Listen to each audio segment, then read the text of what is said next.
I heard the knock at 6 in the morning. Not a doorbell. A knock. 3 slow, deliberate taps, the kind that don't apologize for waking you up. I was already sitting at the kitchen table with my coffee going cold. I hadn't slept. I'd been staring at the window above the sink, watching the sky turn from black to gray, thinking about what my wife had said to me the night before. Not the words exactly. I couldn't hold on to words anymore. Not since the surgery. But the shape of it. The feeling it left behind, like she'd handed me something I didn't ask for and expected me to carry it anyway. I opened the door. 2 officers. Young. The one on the left had a notepad already out. "Are you Gordon Marsh?" I said yes. "We need to ask you some questions about a restraining order filed against you." I stood there in my slippers on the cold concrete step, and I thought for a moment that I'd misheard. My hearing isn't what it used to be. I asked them to repeat it. They did. A restraining order filed by my wife 3 days ago. I'd been in a rehabilitation center 3 days ago. I'd been in a rehabilitation center for the past 19 days, recovering from a double knee replacement. I had a room number. I had a nurse named after a flower, Lily, I think, or maybe Rose, who checked on me every 4 hours and wrote it in a chart. I had a physical therapist who made me walk down a hallway with a metal frame and clapped when I made it to the end without stopping. I told the officers this. The one with the notepad looked at the other one. Something passed between them that I couldn't read. "She filed the report stating you had been coming to the house, parking outside, following her. I hadn't driven a car in 3 weeks. My son had my truck. I didn't even have my keys." Let me back up. My wife and I had been married for 31 years. I was 63 when this happened. She was 58. We had raised 2 kids in a house with a leaky basement and a maple tree in the backyard that dropped leaves every October like it was apologizing for the summer. Our son lived 40 minutes away. Our daughter was in Portland. We were, by most external measurements, a normal couple who had made it a long time. But something had shifted in the last 2 years. I noticed it the way you notice a door that's slightly off its hinge. Not broken, not stuck, but wrong. She started going out on Tuesday evenings. Just Tuesdays, then Tuesdays and Thursdays. She said it was a book club. I didn't question it. I'm not the kind of man who goes through phones or follows people. I never have been. My father taught me that suspicion poisons everything it touches, and I believed him. When I started having trouble with my knees, bone on bone, the doctor said, like 2 pieces of gravel grinding together, she was supportive. She drove me to appointments. She filled my prescriptions. But there was something careful about it, something almost relieved. The surgery was scheduled for January. I went in on a Monday. She drove me to the hospital, kissed me on the cheek in the pre-op area, and said she'd be there when I woke up. She wasn't. She texted instead. Said something came up. Said she'd come by in the morning. She came by twice in 19 days. Both times she stayed less than an hour. Both times she seemed distracted in a way I couldn't name, like she was listening for something just outside the room. I didn't say anything. I was tired and in pain, and I told myself that people handle stress differently, that caregiving is hard, that I should focus on getting my legs back under me before I worried about anything else. My son came more often than she did. He brought me a crossword book. He sat in the vinyl chair beside my bed and watched basketball with me with the sound low. He didn't say anything about his mother, but I could see him noticing things. The way a man notices things when he doesn't want to be right about what he's noticing. I was transferred to the rehabilitation wing on day 4. My own room, a window that looked out over a parking lot and a stand of pine trees. I walked every day. I complained about the food. I called my daughter twice a week. I built a small life inside that building, and I counted the days until I could go home. I was 11 days from discharge when the officers showed up. They were polite about it. That's what I remember most, how careful they were. Like they'd been trained to deliver bad news to old men in slippers. They told me that my wife had come into the station and filed a report. She stated that for the past 2 weeks, a man matching my description had been driving past our house slowly, parking across the street, sitting in a truck. My truck. The one my son had been driving. She said she believed it was me. She said she was frightened. She said she needed protection. I asked the officers if they had verified where I was before they drove out here. The one with the notepad cleared his throat. I asked again, quieter this time. Not angry, just asking. He said they were required to follow up on any report filed. I told him to come in. I asked him to look around. I showed him the hospital band still on my wrist. They hadn't removed it yet because I was technically still a patient, still receiving outpatient therapy in the building's east wing. I showed him the medication schedule on the whiteboard beside my bed. I pointed to the call button. The IV stand I no longer needed but hadn't been removed. The grip bars in the bathroom. I told him to call the nurse's station. I gave him the number. He made the call, stood in the doorway of my room with his back half-turned, speaking quietly. I sat on the edge of my bed and looked out at the pine trees. He came back and said they were satisfied with my account. They said they would follow up with my wife and note the discrepancy in the report. They left. I sat there for a long time after that. The crossword book was on the nightstand. I didn't open it. My coffee from breakfast was still sitting on the tray, cold, untouched, and I looked at it and thought, she knew where I was. She had been here. She knew I was in this building, in this room, with this hospital band on my wrist. She drove here twice and sat in that vinyl chair and watched me try to stand up on knees that had been taken apart and rebuilt. She knew. I called my son that afternoon. He didn't seem surprised. That was the thing that got me. He listened to everything I said, and he was quiet for a moment. And then he said, "Dad, I've been trying to figure out how to tell you something." He had seen a man's car in our driveway 3 different times in the past month. A silver sedan he didn't recognize. He'd written down the plate number the second time, not because he knew what he was going to do with it, but because something in him said to. He said he didn't want to tell me while I was recovering. He'd been waiting until I was home, until I was steadier. I told him about the restraining order. I told him about the truck. My truck, the one she'd seen parked outside our house, the one she'd told the police belonged to a stalker. He was quiet again.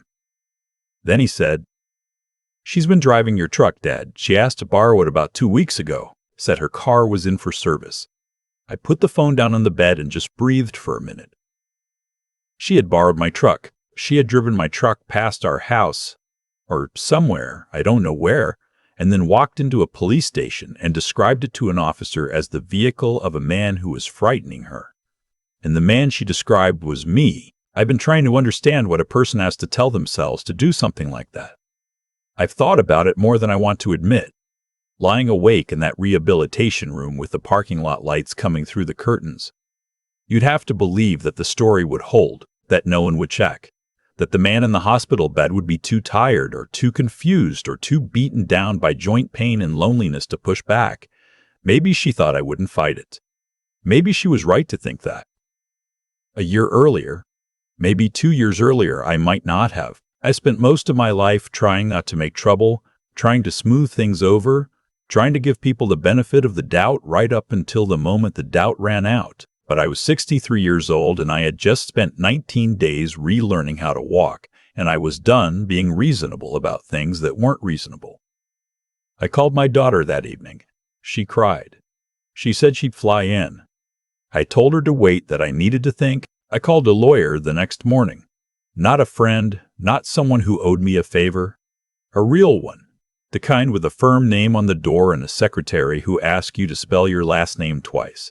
I explained the situation. He told me to document everything. He told me not to contact my wife directly. He told me that what she had done, filing a false police report using a vehicle registered in my name to support a claim of stalking, had consequences. He said that word carefully. Consequences. I wrote everything down. The dates of every time she visited the rehabilitation center, the nurses who had seen her, the physical therapist who had spoken to her in the hallway once, a man named Beaumont who later confirmed in a written statement that she had been present, that she had spoken with him, that she knew I was there. My son's account of the silver sedan, the plate number he'd written down, his testimony about the truck. I collected it all like a man building something. Like I had a blueprint in my head, and I just needed to find the materials. The restraining order hearing was 6 weeks after I was discharged. I walked in with a cane, My lawyer carried a manila folder about an inch thick.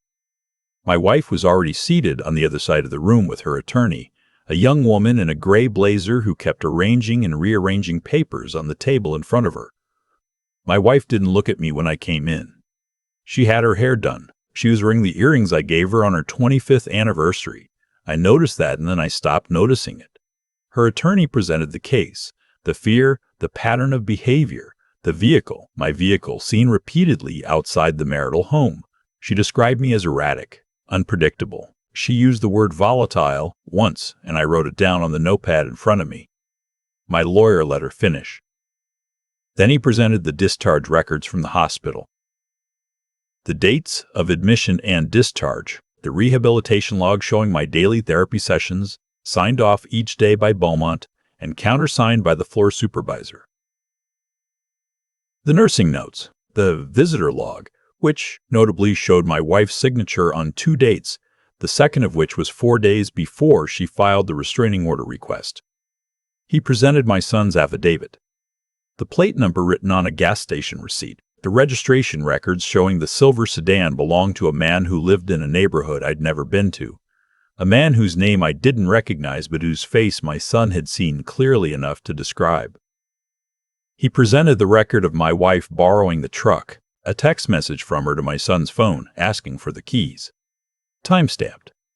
12 days before she walked into the police station and described it to an officer. The judge was a woman in her 60s. She had reading glasses pushed up on her head, and she kept pulling them down to look at documents and then pushing them back up. She went through everything slowly. She asked my wife's attorney several questions. The answers were not satisfying to her. I could see that without being able to read the exact expression on her face. She denied the restraining order. She went further than that. She referred the matter for review of a potential false report filing. She said, in language that was careful but unmistakable, that the evidence presented suggested a deliberate attempt to misuse a legal process in a domestic dispute, and that such conduct had consequences for the integrity of that process. There was that word again. I stood up from the table and my knee was hurting. Not the rebuilt ones. The old familiar ache in my lower back that comes from sitting in hard chairs too long. Beaumont had told me to stretch every 45 minutes, and I had forgotten. My lawyer shook my hand. He said something about next steps, about the divorce process, about assets and timelines. I heard him the way you hear someone talking in another room, clearly enough to know words are being said, not clearly enough to hold on to them. I walked out of the courthouse into the January air. My son was waiting by the car. He didn't say anything. He just put his hand on my shoulder for a moment, the way his grandfather used to do. Not a hug, just a hand on the shoulder, which in our family means everything that's too large to put into words. My daughter flew in 2 weeks later. She stayed for 10 days and made food I ate without tasting and sat with me in the evenings watching whatever was on and didn't ask me to talk about any of it unless I wanted to. I didn't talk about much of it, but some evenings I did. I want to be precise about what happened after because I think precision matters when people are trying to understand something like this. My wife was charged with filing a false police report. Her attorney negotiated it down. She paid a fine. She did not go to jail. I am 63 years old, and I have lived long enough to know that the law can name something wrong without making it right, and I have made a kind of peace with that, though it is not a comfortable peace. The divorce was finalized 8 months later, the man with the silver sedan. I never learned his name, and I found over time that I didn't need to. That chapter had its own beginning and middle and end, and it had nothing to do with me. Not really. It had to do with choices my wife made over a period of time. Choices that had their own logic. I'll never fully understand. And that's all right. Some things don't owe you an explanation. What I kept was this: the house with the maple tree, my truck, back in my own name, my son's phone number and my speed dial, and my daughter's voice on Sunday evenings. A knee that works now, most days, well enough to take a walk in the morning. The crossword book, which I still haven't finished. I'm not angry. I've tried to examine that carefully, to make sure I'm not just burying something that will surface later. But I don't think I am. What I feel, mostly, is something quieter than anger, something more like the particular tiredness of a man who saw something clearly after a long time of not seeing it, and who is still working out what to do with that clarity. The officers who came to my room were just doing their job. I don't fault them for that. The judge did her job better than I had any right to expect. Beaumont wrote a statement that was clear and unambiguous, and I have never been able to adequately thank him for that. My wife made her choices. I made mine. I made them from a hospital bed with a grip bar and a chart on a whiteboard and a window overlooking a parking lot and a stand of pines that stood there through the whole thing, quietly and without any opinion about any of it.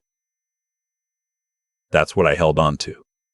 You don't have to be loud to be right. You don't have to be vindictive to be protected.